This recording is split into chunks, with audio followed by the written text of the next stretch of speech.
Story 16, and in this one we shall go shirtless.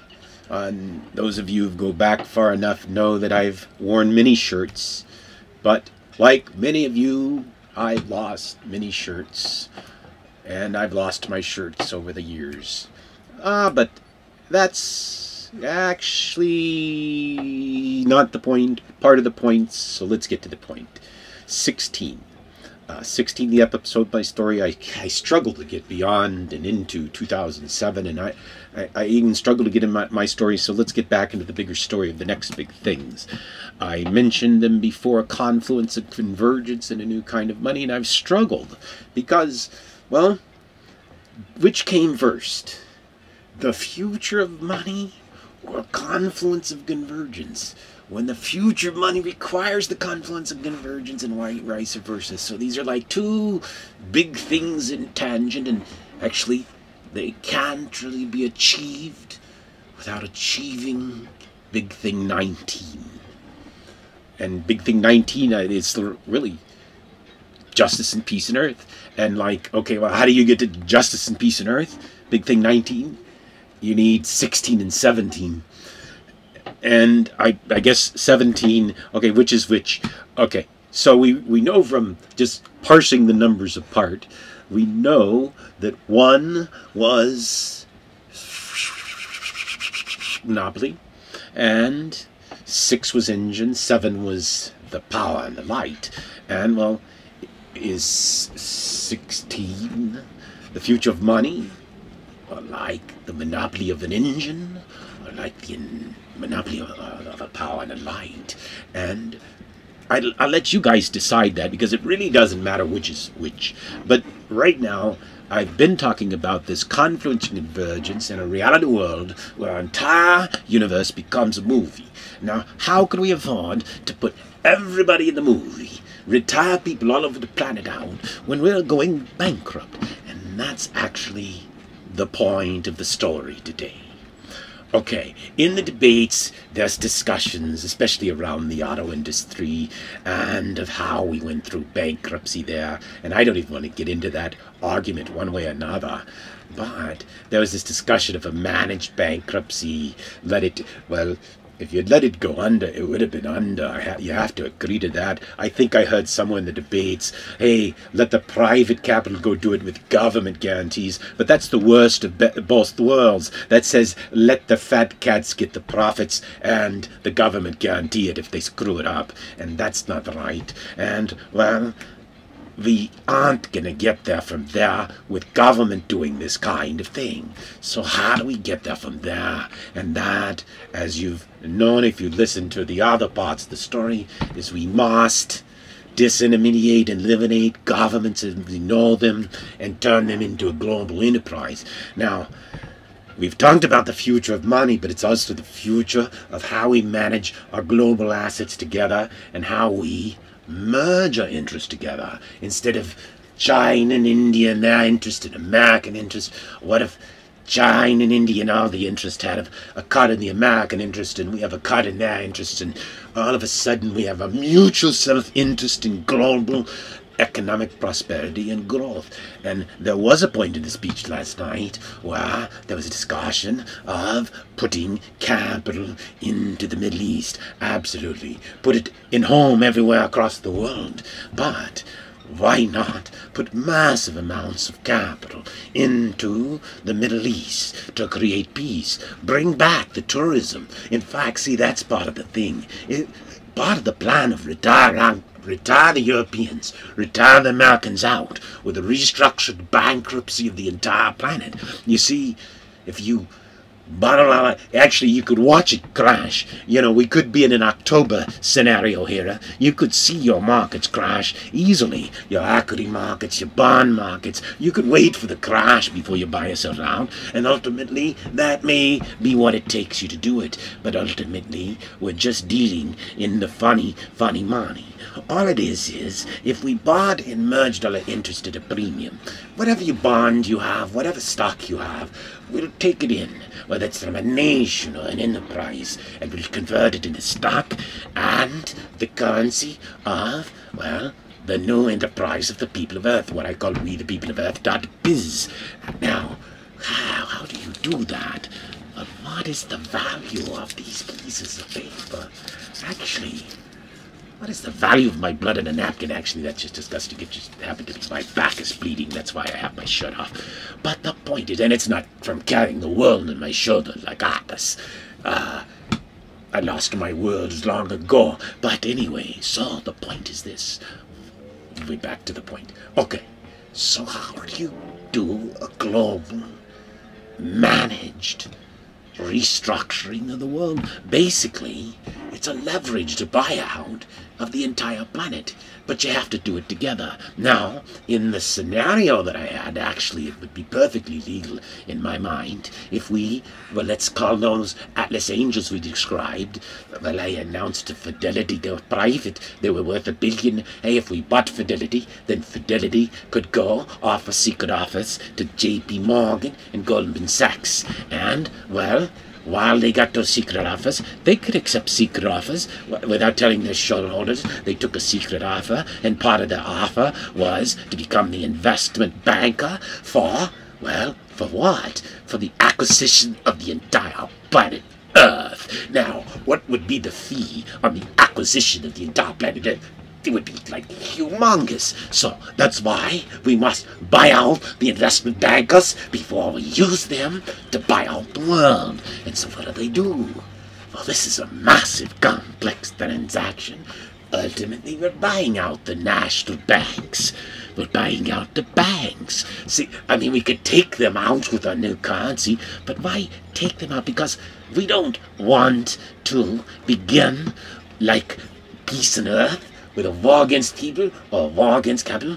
We need to restructure the capital of the planet. Like, okay, if we were just trading right now, then it would like be cheating and almost unfair. Let's say that there was a market for the enterprises in Iran. And Iran, I heard last night, the currency dropped by 80%. What a value. We could come in, give them double, and with the currency valuation and everything, we've got a huge discount in all those Iranian enterprises. And if all of a sudden we announce peace on earth, and that everybody is going to say we're all working for the same side together, what would the value of all enterprise on earth be?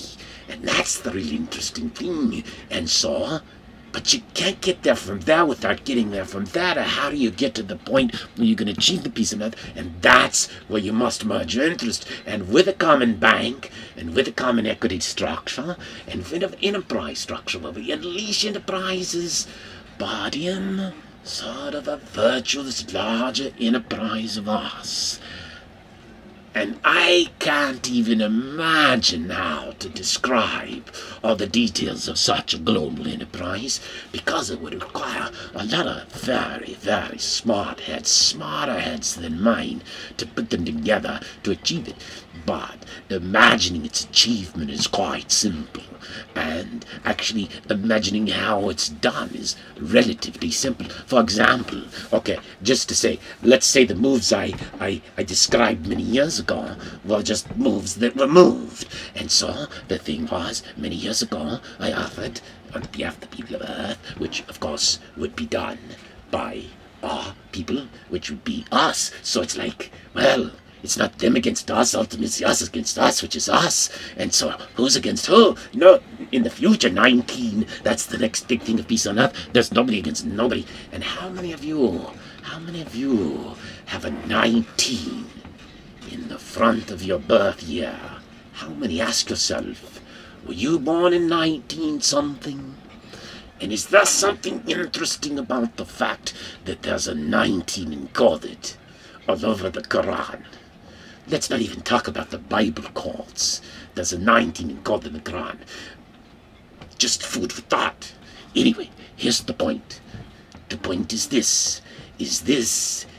We're building a new global bank, and we want assets. So imagine if all of the nations of Earth who had oil reserves said, okay, I'll trade my oil reserves in for shares in this new future of Earth. Now, and also to back our bank. And imagine we decided to turn in. See, I offered to buy your oil all over off the planet years ago when it was like 60 a share. It's like we had it a share for a long time. We pay a massive premium, 50%, whatever.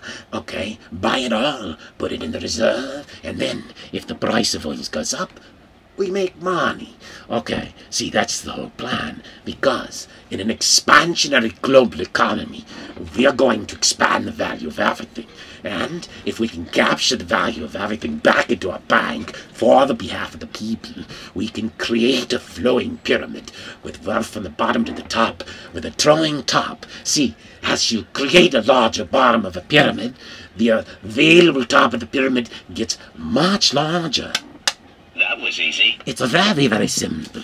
See, and it's not about these pieces of paper. It's how we use, well, how we distribute value, how we invest in housing and healthcare, how we invest in infrastructure for everything, for human life, for knowledge, for understanding. But why not invest in cultural things? Why not go back to where you could go, to the Holy Lands? Imagine the tourism if the Holy Lands were peace. Imagine. But anyway, let's not get distracted. The point is, we're in the same boat together.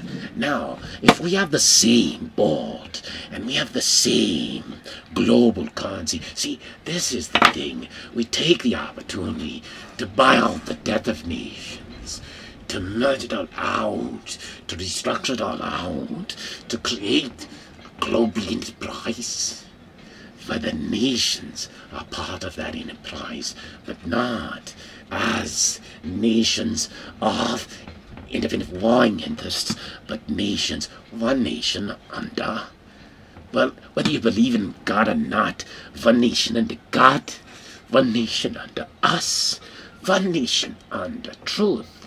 And that's the important thing. Can we discover true truth together? Can we discover, well, the first thing you must ask is, can we achieve anything we want if we achieve a restructured order? Can we even possibly imagine? Well, actually, the furthest thing you might get is the first thing. Can we imagine forgiving our enemies? Can we imagine declaring peace? Can we imagine giving up all of the past and our own grudges and vengeances for the one achievement, for peace, for our children, and for our prosperity? Or are we so hung up on the past that we can't move forward? Because if we can't, then there's no point in discussing this point of imagineering. But if enough of us can imagine here, and enough of us can influence, and perhaps it will take time that we do not have, we might achieve it. We might readily achieve it. It might be within our grasp. It actually may be quite easy. That was easy. It might be our only salvation. Because you see, I think you'll see, I might be wrong on this, but I think you're just covering it up. As once you start going into a death spiral financial thing, and you see your eyes starts to go down, and you think it's back up, but then Europe and China, we're all in the same economy together. And you can't just move the button around and think that because you're moving your illusion around and something around the corner is going to get better, that it's going to get better. And it doesn't even matter, because it's a matter of, can it get really good? And you have no plan to make things bright beyond your wildest dreams. And I have described such a plan. And that plan needs 16, 17, and 19. The next 3 big things in history. That was easy.